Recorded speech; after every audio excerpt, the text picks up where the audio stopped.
കാലത്തും ബിജെപിന്റെ സ്ട്രോങ് ബെൽറ്റായിരുന്നു നഗരസഭ. ആ നഗരസഭയാണ് ഇപ്പൊ കൈവിട്ടിരിക്കുന്നത്.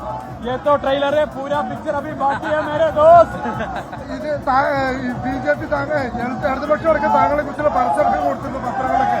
അതിനുശേഷമാണ് ഇപ്പൊ റിസൾട്ട് വന്നിരിക്കുന്നത്. പാലക്കാട് ജനങ്ങൾ അതിന്റെ മറുപടി കൊടുത്തു. ഞാൻ ചോദിക്കും, ഞാൻ വിട്ടത് ബിജെപിയാ. ഞാൻ മാരാർജി ഭവൻ ഇറങ്ങി പോകുന്നപ്പോ എന്തിനാണ് കൂട്ടക്കരച്ചിൽ AKG സെന്ററിൽ? ഞാൻ ഇറങ്ങി പോകുന്ന മാരാർജി ഭവൻ എന്നല്ലേ? എന്തിനാണ് AKG സെന്ററിൽ കൂട്ടക്കരച്ചിൽ? എന്തിനാണ് മുഖ്യമന്ത്രിക്ക് വിഷമം? അപ്പൊ BJP ഒരാൾ പോന്നാൽ സന്തോഷിക്കല്ലേ വേണ്ടത്? അവരെന്തിനാണ് കരയുന്നത്? അവരെ ദുഃഖിക്കുന്നത്? അപ്പൊ BJPക്ക് പറയാൻ പറ്റാത്ത വർഗീയത പിണറായി വിജയനെ കൊണ്ട് പറയിപ്പിക്കുന്നു. ഇതല്ലേ കേരളം? അതുകൊണ്ട് തന്നെ ആ BJP ഡീൽ, ആ ഡീൽ രാഷ്ട്രീയത്തിന്, ആ ഡീലിന്റെ ഏറ്റവും വലിയ ദല്ലാളായിരുന്നു കൃഷ്ണകുമാർ, ഡീലറായിരുന്നു കൃഷ്ണകുമാർ.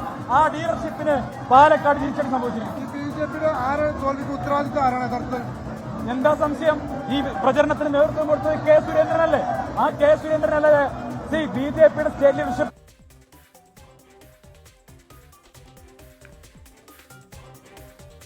സന്ദീപ് വാര്യരുടെ പ്രതികരണമാണ് കണ്ടത്. ഇപ്പോൾ തനേഷ് തമ്പി ഞങ്ങളുടെ പ്രതിനിധിയുണ്ട്. തനേഷ്, പാലക്കാട്ട് ഇപ്പോൾ UDFന്റെ വലിയ വിജയാഹ്ലാദം നടക്കുകയാണ്. അവിടെ അവർ പ്രതീക്ഷിച്ചതിലും അപ്പുറത്തേക്ക്, അവർ പോലും പ്രതീക്ഷിച്ചതിനും അപ്പുറത്തേക്ക് കടന്നിരിക്കുന്നു എന്നുള്ളതാണ്. ഇപ്പോൾ എന്താണ് അവിടെ കാണാൻ കഴിയുന്ന കാഴ്ചകൾ? ഞാനൊരു സാധാരണ പ്രാദേശിക നേതാവാണ്, ജനങ്ങളുമായി ബന്ധമുള്ള സാധാരണ പ്രാദേശിക നേതാവാണ്. പക്ഷേ അഹങ്കാരത്തിന്റെയും ധാർഷ്ട്യത്തിന്റെയും അതുപോലെ തന്നെ വർഗീയതയുടെയും രൂപമായിട്ടുള്ള BJP സംസ്ഥാന നേതൃത്വത്തിന് ജനങ്ങൾ കൊടുത്ത തിരിച്ചടിയാണ്. BJP നേതൃത്വത്തിനേറ്റ തിരിച്ചടിയാണ്, ഒരു സംശയമില്ല. അനുജ വലിയ ആവേശത്തിലാണ് പ്രവർത്തകർ, വലിയ ആവേശം നമുക്ക് കാണാം. ഇപ്പോൾ MLA കൂടി തുറന്ന ജീപ്പിലേക്ക് കയറിയിരിക്കുകയാണ്. അല്പസമയത്തിനകം രാഹുൽ മാങ്കൂട്ടത്തിൽ ഉൾപ്പെടെയുള്ളവർ വരും. അതിനുശേഷം വലിയ റോഡ് ഷോയായി നഗരപ്രദക്ഷിണം നടത്താനാണ് ഇപ്പോൾ തീരുമാനിച്ചിരിക്കുന്നത്. വലിയ ആവേശമാണ് പ്രവർത്തകർ ഇപ്പോൾ ഉള്ളത്.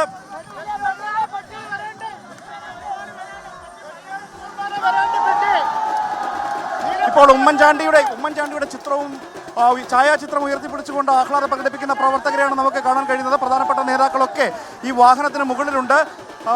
സന്ദീപ് വാര്യർ ഉൾപ്പെടെയുള്ള നേതാക്കളുമുണ്ട്. എന്നാലും വലിയ രീതിയിലുള്ള വലിയ ആവേശകരമായ 1.5 മാസം നീണ്ടുനിന്ന പ്രചരണ പ്രവർത്തനങ്ങൾക്കൊടുവിൽ വലിയ വിജയം നേടാൻ കഴിഞ്ഞു. UDFനെ സംബന്ധിച്ചിടത്തോളം അഭിമാനകരമായ നിമിഷമാണ്.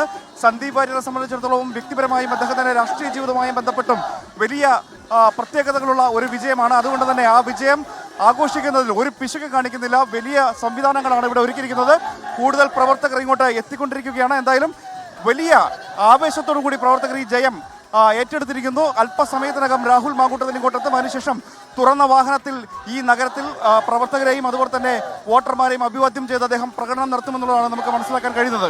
അനുജ, അതാണിപ്പോൾ UDF ക്യാമ്പിൽ കാണാൻ കഴിയുന്ന കാഴ്ചകൾ. വലിയ ആഹ്ലാദ പ്രകടനം നടത്തുകയാണ് അവർ അവിടെ. ഉമ്മൻചാണ്ടിയുടെ ചിത്രവുമൊക്കെ ഏന്തിക്കൊണ്ടുള്ള അല്പസമയത്തിനകം രാഹുൽ മാങ്കൂട്ടത്തിലും അങ്ങോട്ടേക്ക് എത്തിച്ചേരും. 18,669 വോട്ടിന്റെ ഭൂരിപക്ഷം, റെക്കോർഡ് ഭൂരിപക്ഷമാണ് UDFനെ സംബന്ധിച്ചിടത്തോളം. 2016 ഷാഫി പറമ്പിൽ നേടിയതിനേക്കാൾ കവച്ചു വെച്ച ഭൂരിപക്ഷത്തിൽ ഇപ്പോൾ രാഹുൽ മാങ്കൂട്ടത്തിൽ വിജയിച്ചിരിക്കുന്നു. ഇത് UDF ക്യാമ്പിനെ പോലും അത്ഭുതപ്പെടുത്തുന്ന തരത്തിലേക്കാണ് എന്നതിൽ തർക്കമില്ല. കാരണം അവർ നേരത്തെ പറഞ്ഞ കണക്കിൽ 18,000-നടുത്തേക്കൊന്നും ഭൂരിപക്ഷം എത്തുന്നുണ്ടായിരുന്നില്ല എന്നതാണ്. പക്ഷേ ഇക്കുറി സംഭവിച്ചിരിക്കുന്നത് ആ ക്യാമ്പുകളെ പോലും അമ്പരപ്പിച്ചുകൊണ്ടുള്ള രാഹുൽ മാങ്കൂട്ടത്തിന്റെ വിജയമാണ് എന്നതാണ്.